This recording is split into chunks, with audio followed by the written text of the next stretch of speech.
You can have the greatest coder of all time building a product nobody wants. Haven't seen that 6'2" tall figure walking. 6'7", but 6'7". Okay. here's my bank account. I do not have that money.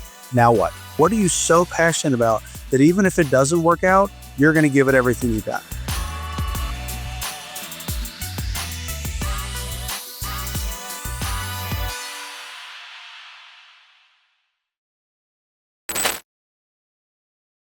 Hello and welcome back to the season 2 of Masters of Real Estate. Today, we are going to learn from a real master of real estate who has looked at real estate from a lot of different angles through his day job, Matt Knight. Matt, how's it going, buddy? Terrific. Great. How are you?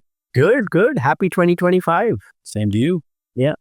Seems like you're joining us. Are you in the Arizona area right now? Phoenix. It is a bit of a cold spell. It's 76 today on January 2nd, so we'll wear my sweater. 76 sounds like the perfect, temperature to go inside and record a podcast. So let's get going.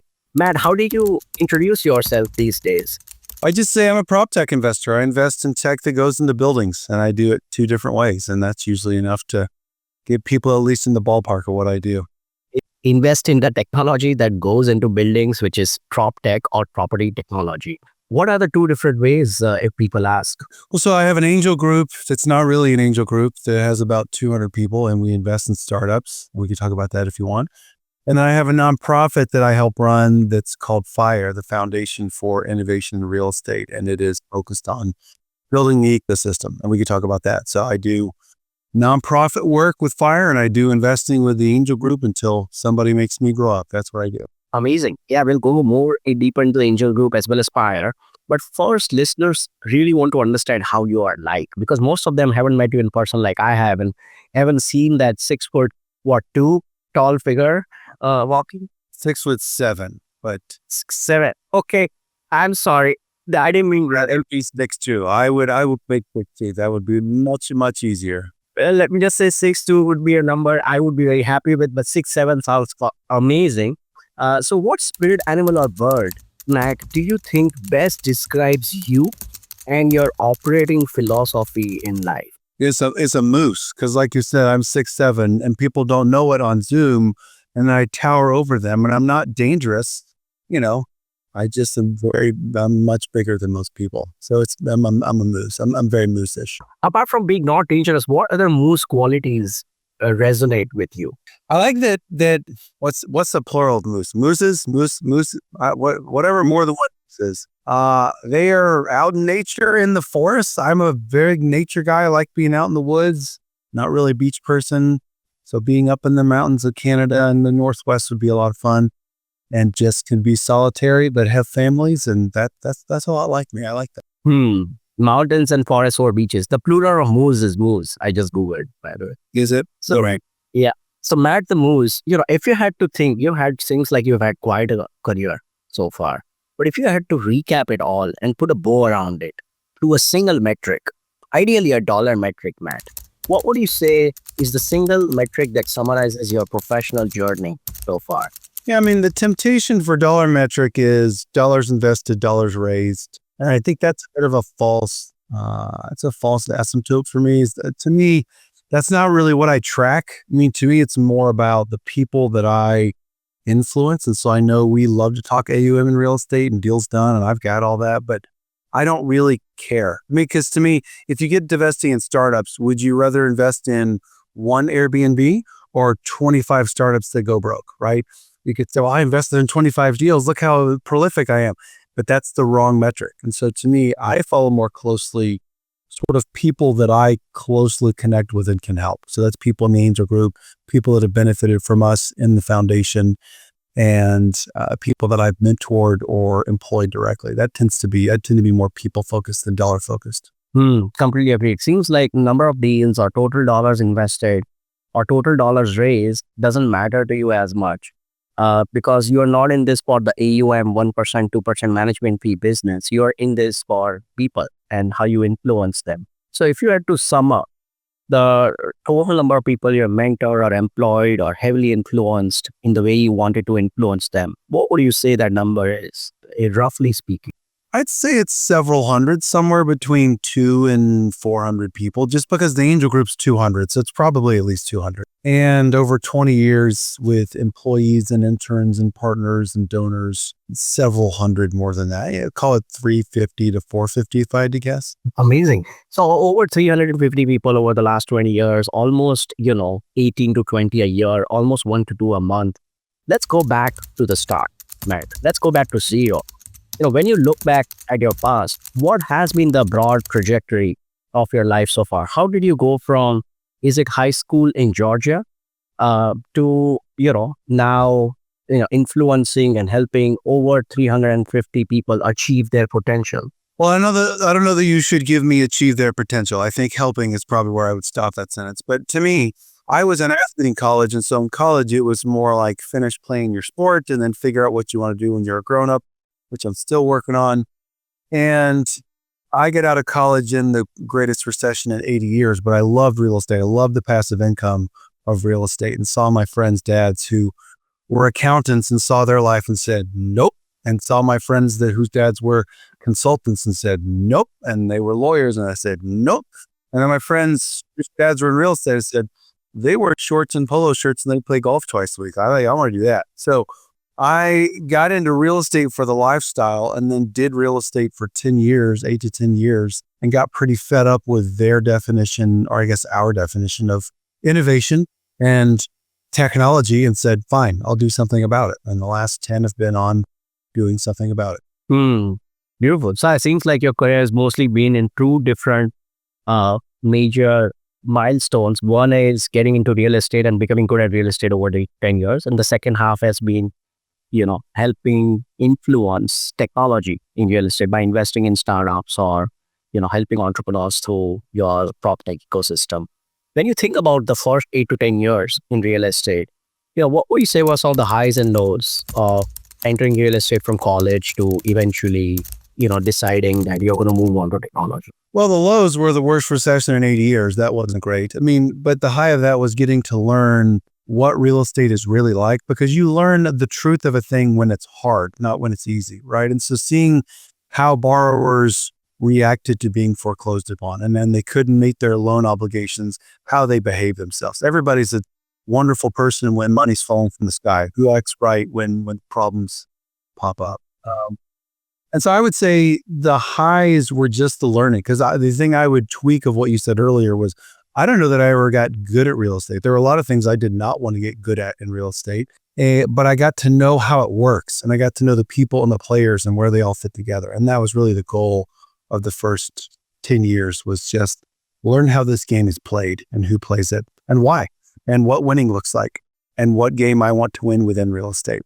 And so that was sort of my first 10 years, was just learning the people and the players and how the And what would you say did you learn from the people and players over a decade in real estate? It's going to be hard to be concise about that, but a lot. But do you want the good things I learned, the bad things I learned, or both? Yeah, the cliff notes for somebody just thinking about entering real estate and allocating the next decade of their time into it. What should they expect? The good, the bad, and the ugly. Real estate is a game of attention to detail. It's not rocket science. Real estate, you do not need an advanced degree to be good at any part of real estate, no matter what anybody tells you. It's mostly just details and solving problems, zoning hearings and tenant estoppels and all kinds of little naked mole rats that get protected in California and you can't build. Like, it's problem solving, right? And that's fine. But you don't have to have a PhD from MIT to, like, it's not, extreme intelligence is not a prerequisite. And often it's not even a differentiator. It's people that are better at relationships and managing those problems are the people that I see. And there's the deck is stacked unfairly towards people that come from wealth and influence and money, but that's probably true of every industry. The people whose dads were rich and good at real estate are probably going to be rich and good at real estate, right? And so if you are not that, and you see him getting a big portfolio by the time he's 28, and you're like, how did he do it? I can tell you how he did it. His daddy did it, right? That's fine. But just know that those playing fields aren't always level. And as long as you know that, it'll keep you from being bitter or grumpy when people get ahead of you early. Completely agree. Wow, what a nice way to summarize real estate. Real estate is all about obsessing over details and solving problems. Is there a moment in your journey that gave you the epiphany, Matt? I think just working when I was at Colony Capital and we bought a bunch of distressed debt from the FDIC, all my day was solving problems from borrowers who didn't have the money to pay me back. And so doing that for a couple of years and coming up with solutions that both sides could live with, you kind of realize that it was funny because I would have these legal pieces of paper that's like, you owe me this money. And he'd be like, here's my bank account. I do not have that money. Now what? It didn't matter what my piece of paper said. It mattered what two grownups agreed was it. And so I think we overly depend upon tax people and legal people to save us. And it's like, let's have grownups make a decision and then the tax and legal people can clean it up. That's I think how real estate should. Yeah. Don't overly depend on the advice of professionals or people you assume are experts. Like double check that, you can dot the I's and cross the T's. And in the end, it's just about two people coming to the table and making a deal. As you think about this, Matt, what advice did you absorb from the mentor type figures in your life? And what advice did you reject? The observed one is sort of what I just told you is people are the most important part of the business and always will be in every business, right? We as technologists get obsessed with tech, but it's really just to enhance people and relationships. That's the only reason tech really works. But the one I rejected was in real estate. A lot of people will tell you, get really good at your asset class and your market, and that's how you get rich. And it's like, that's probably true for most people. And I had zero interest. I was too omnivorous and trying to understand what happened in retail real estate, at office and hotels and apartments and marinas and pet resorts and like weird stuff. Like it was all interesting to me. And so if you are young and richness is your goal, that's correct. Pick an asset class, go dominate it in Sheboygan or in southern New Hampshire, wherever you live, and be the best at it. And you'll make several $100,000 a year and you'll be rich. And then congrats. If that's your goal, go for it.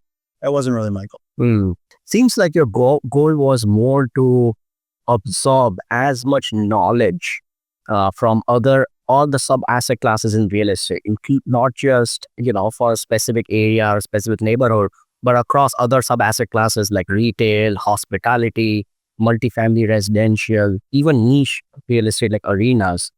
What would you say is the source of your hunger behind this insatiable thirst for knowledge? I'm a dork. I like reading about lots of stuff. I'm insatiable about, history and politics and comparative religion and, all of it. I like learning. That's fun to me. So now let's go back to the second chapter in your life, on your professional life, where you pivoted from knowing everything about, real estate and other asset classes in real estate, or as much as you gather, to eventually becoming much better at investing in technology and real estate. What was that first deal like that you did? What prompted you to say, okay, I'm going to switch gears from thinking about real estate to thinking about technology and real estate, and I'm going to put some skin in the game to buy a piece of this company? Yeah, I think there's the first deal and there's the first move into tech where I had my own real estate company and just saw that I couldn't outspend people that have been doing it for 40 years. They have way more money. I can't out experience and gray hair the people that already golf with the top brokers in my city. There's no way to win that game, right? Back to what game are you playing? What I can do is I can open my computer and I can fiddle with technology and I can be patient and try things they're not willing to try. And so it started off with like, I have to find an advantage if I'm going to win deals. And mine back in 2013 was just technology, and then spent years learning that space and what risk meant in terms of technology versus what I'd spent 10 years learning about risk in real estate. And the first deal I did was just sort of when it becomes a no-brainer that you love the founder and you love the product and you love what it can become if it succeeds, and it doesn't take a lot of your capital to take a flyer on that deal. That was my first deal.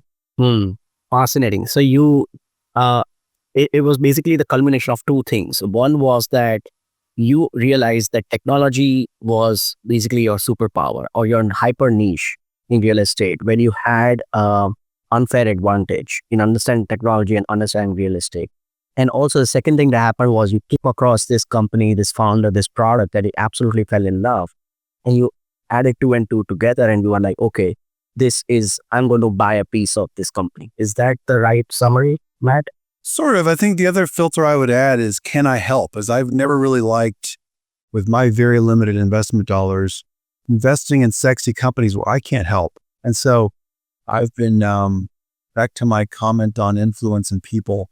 If I can't directly see a way of me being very helpful to a company, I'm not. It doesn't matter if it's Elon Musk or anybody. I'm not going to invest if I can't be used.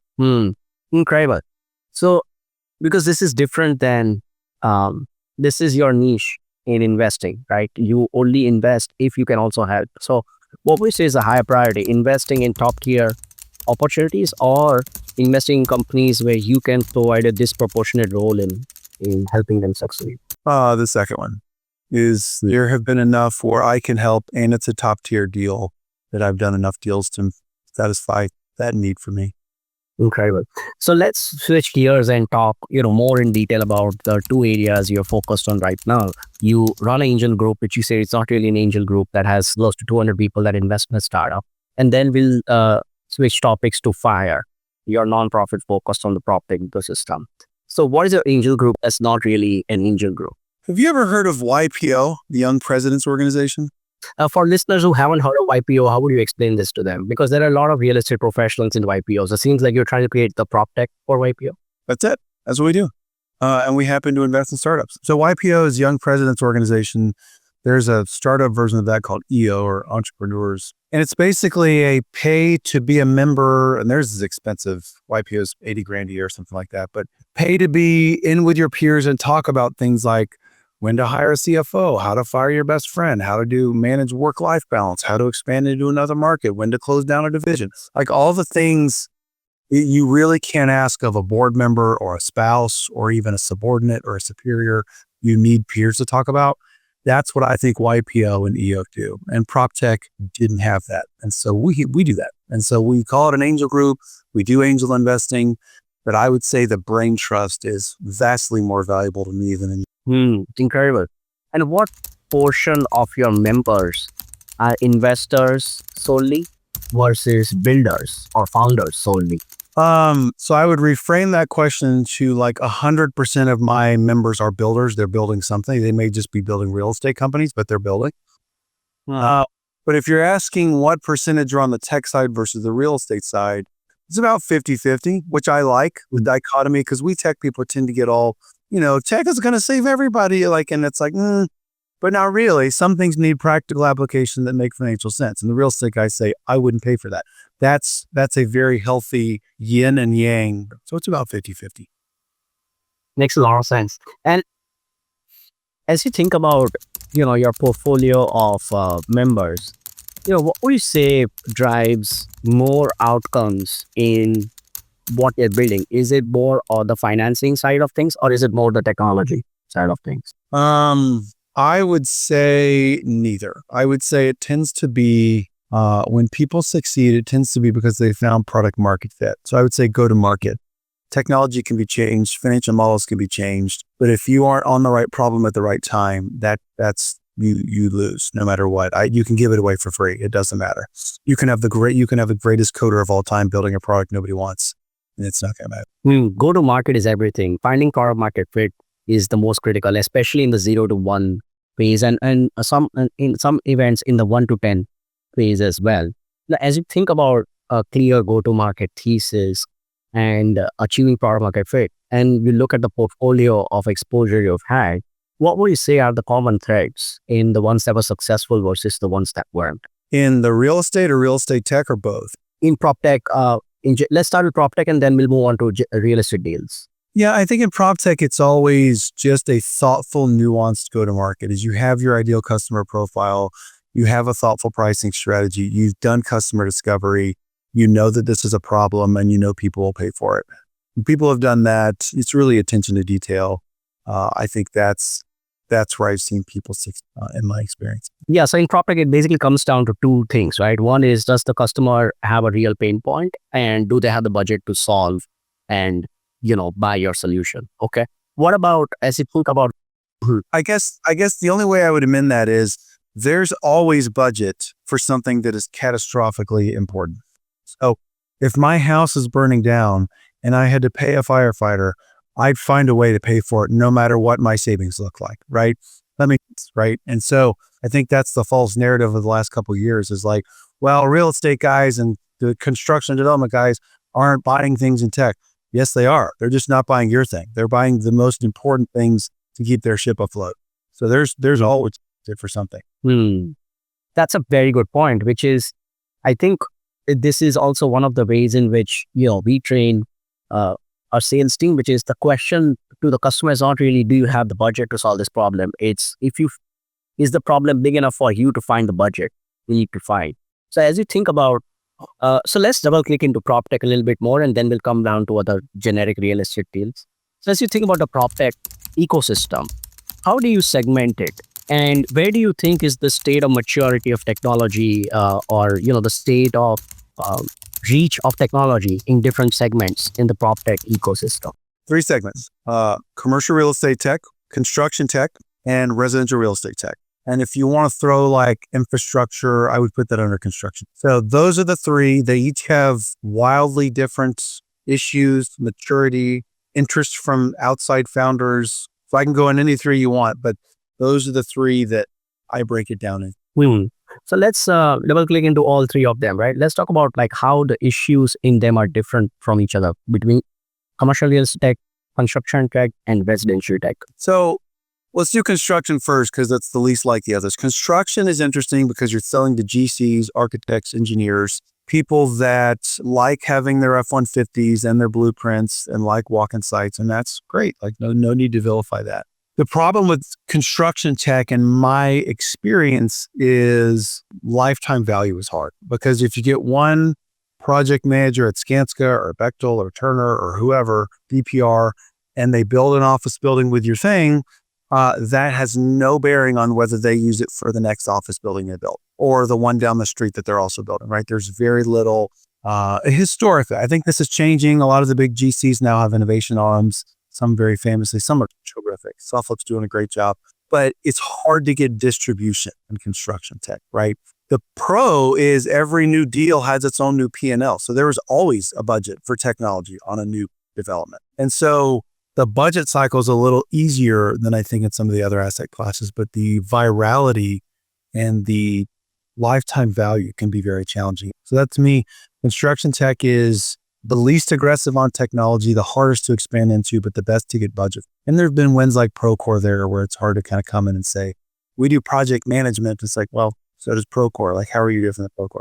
On Resi, well, let me say Resi for last because it's the one I know the least. So I'm talking out of my elbow, but commercial is great because there are sophisticated buyers, which Resi tends to not have. You have CFOs, COOs, CTOs. Their job is to make the company better, and tech is a tool to do that. Their CTOs get fired for not using new technologies. CTOs have their own you get into if you want. They intend to be more of a hindrance than a help. But my job is if you're selling residential real estate to Matt and Emily, nobody gets fired if I don't use your residential real estate thing. And I don't care. My life is exactly the same with or without Zillow, right? It's totally fine. If I am a apartment developer and I'm not using the best leasing software and I start losing revenue to tenants to the property owner down the street, I get fired, right? So there are stakes. There are buyers, incentives in commercial real estate tech. And a lot of these companies are so big that a 0.5 point savings in turnover or bad debt and collections or concessions or all that stuff can mean hundreds of millions of dollars. And so there's scale, there's buying. The sales cycles are slow. They can be complicated, they can be bureaucratic with a lot of different people. And so there's lots of different people that can do different things in the industry, but it's not easy to sell. And then on Resi, you have Matt and Emily Knight buying home renovation software. And that is, I don't care if I buy a thing or not. I can use Excel that is free online or Google Sheets and do whatever I want. And so you don't have good buyers. You also have too many investors that think they understand residential real estate because they bought a house. And so Resi PropTech tends to get bid up in a hot market and abandoned in a cold market. So it's just wildly up and down. And so companies get overvalued and then get undervalued when the market's not as good. And then you have founders who are like, my mom owns a house. I bought a house. I can do PropTech. And so you have way more founders but that also means you have fewer quality founders, pretty good ones, but it's not as many or as dense as there are in tech and construction. So those are some of my sort of compare and contrast, I would say, with these different industries. Incredible. Incredible. Yeah. So just to recap, let me make sure where I got it wrong. Construction tech is, the hardest to expand into, but the easiest to get started with a budget. And it's the least aggressive of all these three. Commercial tech, the buyers are enterprise buyers who are incentivized to use technology, but they have an enterprise sales cycle, which is slow and complex, which makes it harder to sell. And resident, it's mostly mom and pop investors that make decisions, and they're cost sensitive, and they end up using free tools like Excel more than complex tools. But at the same time, because it's the closest experience that most people get in real estate, there are way more founders in residential tech, but the quality founders are dime a dozen. They're diamond in the haystack. Sorry, they're harder to find. But once you find them, they end up getting the market. Is that along the lines of what you're thinking? Close enough. Yeah, it's close enough. So as you think about the maturity of technology in all of these three areas, let's take a scale of -10 to +10 in terms of where they're in technology maturity. You can't select 7. What would you say the maturity is between construction tech, commercial tech, and residential tech? And my scale is -10 to +10, and I can't say 7. What is that? What's a 10? Like, give me an example of a 10 in another industry. A 10 would be what Facebook has done to social networking technology, or Google has done to search technology, or Apple has done to, or Samsung has done to hardware technology. A 10 would be that there is a standard bearer of technology in the industry that everybody aspires to, or it's influencing other industries as a result. So we're not near 10. We're not above a 7 on any of them. I would say construction tech's probably the lowest. And so let's call construction tech a 4. Let's call tech a 5 because multifamily is bringing it up. And then I would say resi tech is probably a 6 just because of Zillow, because everybody knows Zillow. And Zillow has helped, even if it's there are issues with Zillow. So for a founder or a potential investor listening to this right now and hearing the 4 for construction tech, 5 for commercial, and 6 for residential, should they automatically start focusing more on construction tech because there is a bigger scope? Or should they, if you had to allocate a portfolio between these 3, how would you allocate it? I would get back to what I said earlier, is only where I can help. I would allocate to where I can be helpful. So I do know some home builders. And so if you're in the home builder tech space, I can help with that. I do know some realtor groups. I can help with that. If you're selling to individual home buyers, I have a huge issue with that whole part of the industry, which we can talk about if you want. I don't know that I'm the guy to help with that. So that's me personally. That may not be you if you're building a portfolio. If you know tens of thousands of home buyers and they follow you on your Facebook group, go do that. But I'm not that. That's not it. It seems like the software analogy for this is that the founders who get started in software or SaaS companies tend to get started in direct-to-consumer companies or consumer-facing products, which seems to be residential tech. And then eventually they move into, enterprise products, that seems to be commercial tech. And then eventually founders move into like really difficult, like sophisticated products or become internal teams at vast sophisticated organizations. And that seems to be construction tech. Do you feel this is the right analogy that we are seeing in PropTech as well? I guess the thing I tell founders who I spend a lot of time with is go where you're passionate and you have experience, right? Don't chase the newest, shiniest problem. Go where you feel passionate. Do you know the Missionaries versus Mercenaries analogy? Have you heard that before? Explain that to listeners who haven't heard that before. Missionaries versus Mercenaries. There's a lot of people out there that want to be rich and powerful and successful and build a thing and get hired to go build a cool thing and be rich and retire at 30. Those are mercenaries. You pay them to do a job and they do a good job, and they're here for the money and the power and the experience, right? And then there's missionaries who say, I was put on this earth to solve this problem. I've seen it firsthand. I'm sick of it. I'll go fix it myself, right? And so I tend to gravitate towards missionaries that say, I'm going to do this no matter what. Like there's a famous, you guys have probably seen that inspirational quote about what would you do if you knew you couldn't fail? And there's this guy named Seth Godin, who you may know, who's a marketing genius. And he was like, I'm going to reverse that. I would say, what would you do even if you knew you would fail? Like, what are you so passionate about that even if it doesn't work out, you're going to give it everything you got? That's the kind of founder that I tend to gravitate towards. And so I don't care who you're selling to. I care that you feel deeply passionately about it and you want to go solve this come hell or high water. Now I'm on your side. So it seems like you're attracted more towards missionaries than mercenaries, and your filtering question for that to ask founders what type they are is what would you do even if you know you would fail? What other filtering? The question is, it's tell me your background, right? Because I'll know within the first 2 minutes if you have personal experience with it. Most of my calls with founders can be under 10 minutes long. I'm going to know within 10 minutes whether I can help you, which is not the same as saying, am I going to invest? I will know within 10 minutes whether I can. And what are you really listening for when they answer what is their personal experience? It's, I was in this industry. I kept trying to blank and nobody knew how to blank. And so I built a thing that fixes blank. Great.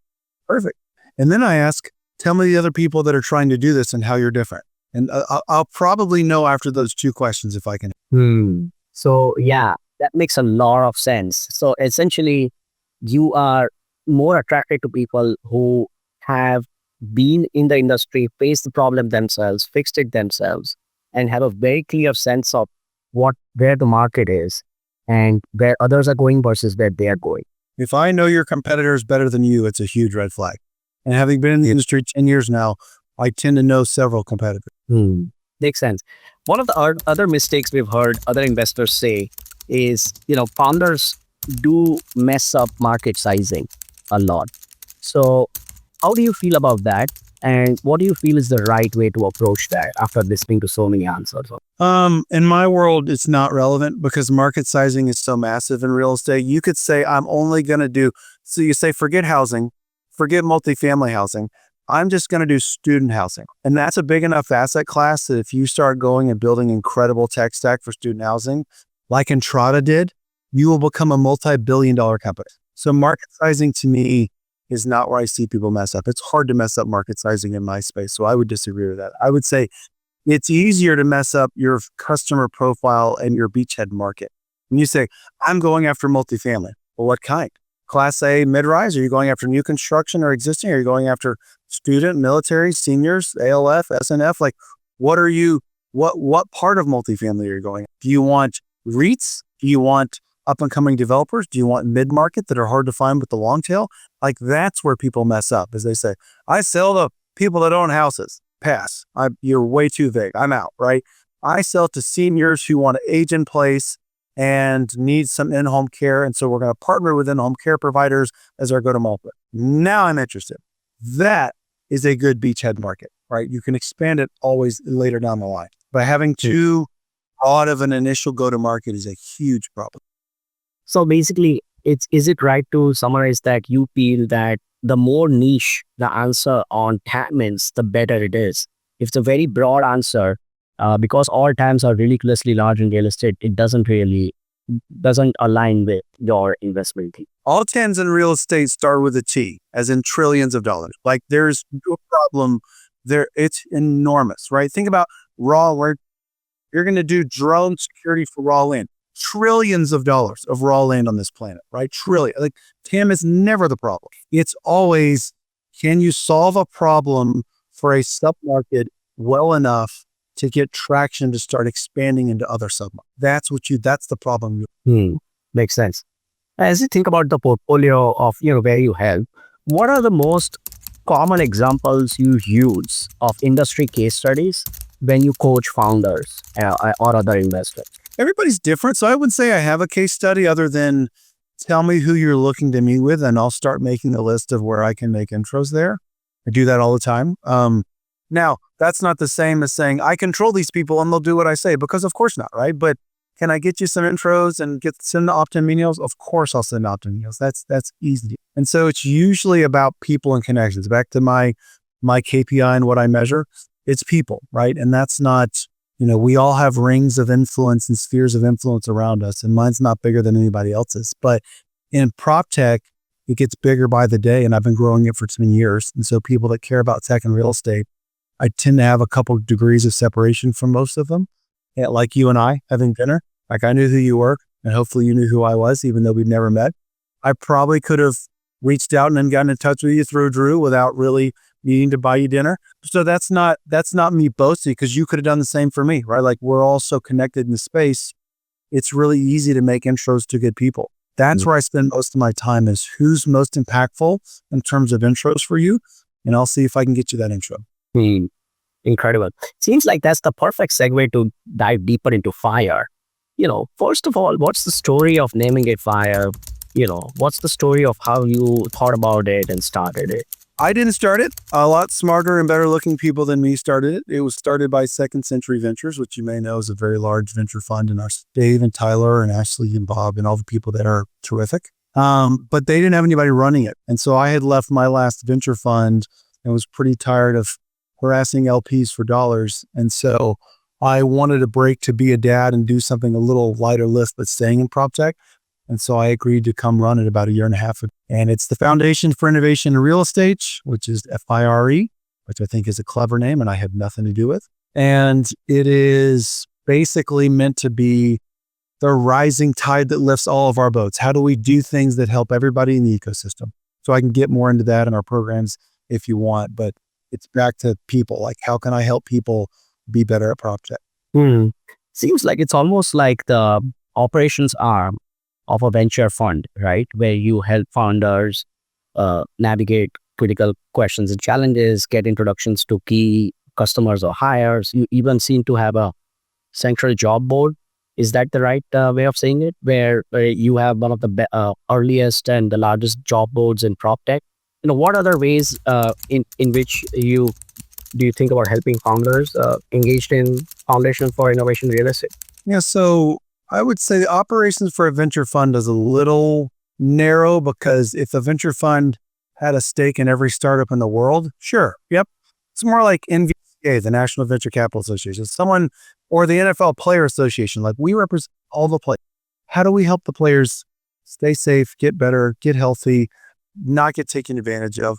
That's what I think we want to be. And so to your point on the job board, is we saw that, oh, cool, Fifth Wall's got a job board. Oh, cool, Modern's got a job board. Oh, cool, SCV's got a job board. Oh, cool, 9-4 and Camber and Navitas, and everybody's got a job board. And it's like, if you're a 24-year-old whose parents are developers and you're sick of real estate and want to do tech, where do you go? Where do you find a job? There was no answer to that. It was like, I hope you know all of our venture funds because they'll have job boards, but let's hope you can just randomly stumble across all of them. We said, fine, we'll build one for everybody. We'll scrape Fifth Walls and Metaprop and we'll put them all in one place. And so that's an example of how we can help people that are interested in the space, or people who are already in it and want to find better talent, meet in one central place. And so we paid for that. We built it. We had sponsors help us get it up and running. I can talk about it if you want. But that's one example of, this makes all of us better, not one venture fund or one startup better. Talk more about the sponsorship side of this, and if a sponsor is listening to this that wants to get more invested in the NFLPA for PropTech, which is Foundation for Innovation Real Estate, how should they reach out to you?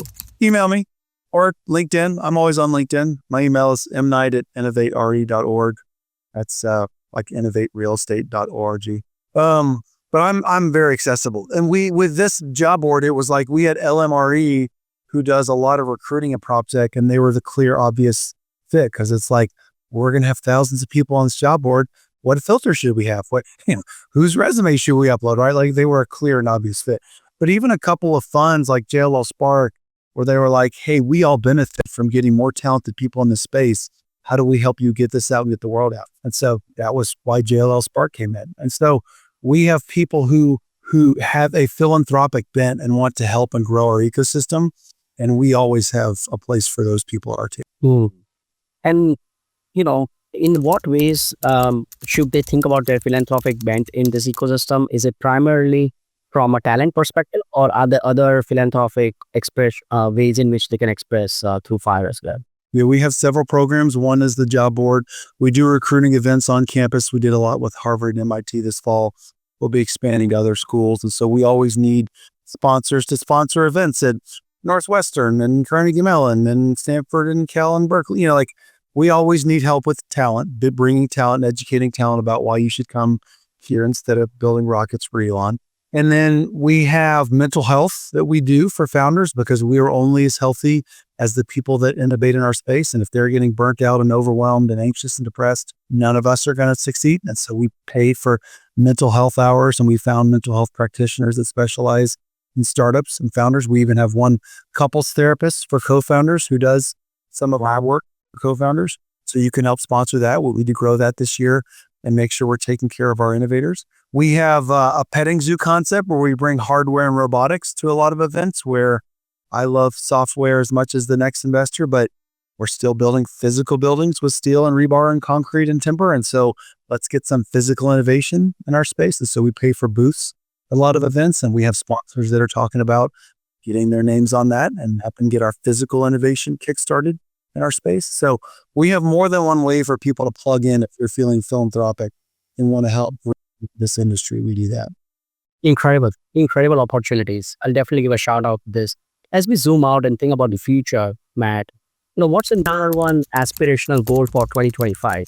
For the angel group or for the foundation or both? Yeah, what would you say are your top 3 quantitative goals across your professional career life for 2025? Including growing the angel group. Growing the angel group is an easy one because we'll get to 250 or 300 people, and that's probably where we'll settle. I don't think we need more than that. And so having a few more members join that really want to actively be part of this brain trust is a good goal for this year. And then for FIRE, we've built enough products now that I'm really trying to lock in long-term partners, people that see the vision of, hey, when I've seen philanthropy really work, it grows a whole industry, and we need to do this to kind of level up our game. And I want to be a part of the ground floor of that. And so finding those founding donors that have the vision and want 10, 20, 30-year relationships and think about their legacy, not just the money we can make this year or next year. It's how do we leave it better than we found it? How do my grandkids benefit from this industry? People that think like are the people that I really want to align with this year, because I think that's what we're doing with FIRE, is things that last beyond a fund life or a startup life. These are things that last decades, and hopefully longer than that if we do it right. Incredible. And, as you think about the future of the broader industry, not just yourself, and a broader time scale, like you said, a multi-decade time scale, as you think about the 3 segments, con-tech, commercial tech, and residential tech, how do you feel, user journeys will evolve in those industries? User journeys? Like customer journeys, like how will customers interact with construction tech, commercial tech, and residential tech, over a few decades? I think it becomes like we've already seen with Google, and we're starting to see with AI, and you have with your, navigation services on your car. Like it just becomes part of your day-to-day life. And so, my job and what we investors do is trying to anticipate what those things are and how they become incorporated. But it's not, this is a genie you don't put back in the bottle. This is Pandora's box you don't close back up. You're going to use more tech whether you like it or not. So that's what always confuses me about people that just kind of close their ears and like, I go play golf with my friends and that's how I do real estate. I'm like, okay, go ahead and retire because you're going to be left behind. Because like, that's just not, it's not an option eventually, right? It may not be this year or next year, but like I guarantee you have a computer, right? I guarantee you've seen an Excel spreadsheet, right? Or a PDF file. That's technology, right? And so what we're doing now, some of that will become as ubiquitous as a Google search and as a PDF file and as an Excel spreadsheet. It's up to us to figure out and decide what that is as an industry, but it's going to happen. So like putting your head in the sand and saying, I'm going to do things old school my way. Okay, great. Then we'll wave at you as we're passing you by, and we're more profitable and happier than you are and have more free time, but you do your thing, man. That's fine. Incredible. And are there any black swan events that might prevent us from getting there? Are there any black swan events Of course. By definition, if you've read that book, they happen more commonly than we think. Black swans are not fatal to any one industry. 9/11 was not fatal to the travel industry, right? Or to New York, right? It was not. That was one of the big ones he used, and Black Swan was 9/11. And things come out of it. Hopefully not, dangerous events like that. It could just be economic issues like 2000. Elections can be big events, as we've seen the last few months. So sure, they'll happen. you don't stop an inevitable title shift just because of a big change in the industry that's sudden and unexpected. So Matt, love to ask you some rapid fire questions. So what do you educate people about the real estate industry that have never really deep dived into it? Like, what do you know about the industry that might surprise most, first time people who are diving deeper into real estate? It's bigger than you think it is. It's more insular than you think it is. And it's more detailed. Bigger, insular, and extremely detail oriented. Yep, agreed. Now, let's say a family office calls you, Matt, and says, hey, we've had a liquidity event and we have 100 million left over that we've allocated just for real estate. How would you advise them? Well, I would ask if they're only doing real estate or if they're doing real estate tech, because a lot of family offices reach out to me about real estate tech because they want to use it as an augmentation or as a hedge on pure real estate. But to me, right now, like as of January 2025, I'd be an office buyer because everybody's running away from office. So I'm very contrarian, right? Everybody wants to flock to, single tenant and do neighborhoods and do, apartments that never seem to go down. But I'm a contrarian. So I'm probably not the right guy to ask. I also am a generational holder of real estate. Is I would say, don't buy anything you wouldn't give to your grandkids. And that's not what Wall Street wants to tell you. So again, I have a really weird take on real estate. Yeah, so you'd recommend offices as an asset class specifically over 2025. Over the long-term thesis, you would only recommend buying assets that they would comfortably be holding till their grandkids. And you would also recommend a portion to invest in real estate technology. What portfolio percentage do you feel is the right percentage for PropTech? Of everyone's liquidity in this family office, like of all their liquidity, what percent should be PropTech? If you're putting 100 million into real estate plus real estate tech, I would do no more than 10 into PropTech. You should do 90% of. Yeah, about 10% in PropTech because it has a chance to 5x or 10x in return your portfolio if it works. But if it doesn't work, it's not a big loss to your portfolio. I mean, consult your financial advisor. There's, let the tax and the accounting guys freak out and do their thing. But it depends on what you want. If you're a $100 billion family, this money doesn't mean anything to you. If you're a $102 million family, this is all of your money. So it's my answer will change depending on what percentage of your net worth. Makes sense. Matt, what's the best financial advice you've ever received? Save more than you make. I take it back. Morgan Housel wrote a good book last year about the psychology, 2 years ago about the psychology of money. And he said, too many people chase the best financial returns. And his goal was to be financially unbreakable, to give compounding the time to do its work, which is why I just said, I like holding forever. Just hold a building forever. So for me, I like being financially unbreakable. That's probably the best advice. Yeah. Last question, Mac. If your loved ones agree to be mentored by you, what's the number one skill you would teach them? I think it's just people stuff. It's just how you handle relationships. That is ultimately the most important thing you're ever going to do as a living, breathing human being. Money will generally take care of itself. Technology, workflows, you can figure that out. But people are nuanced and you have to understand that. People are nuanced. Become very good at handling people. Money will take care of itself. That was Matt Knight. He's a moose. He's people-centric. He's not dangerous at all. He also likes mountains and forests over beaches. If you're an angel that wants to be in the YPO for real estate, Matt's group is accepting a few more people this year. You should think about reaching out to him. If you want to be a long-term partner to improve the PropTech industry, then you should also reach out to Matt about FIRE, his NFL PA for real estate agents. And you can reach out to him through email, mknight@innovatere.org, or his LinkedIn. We'll add the links in the bio. This is Nick Shah. If you ever want to talk about real estate, shoot me a note on ceo@home.llc. Thanks, everybody.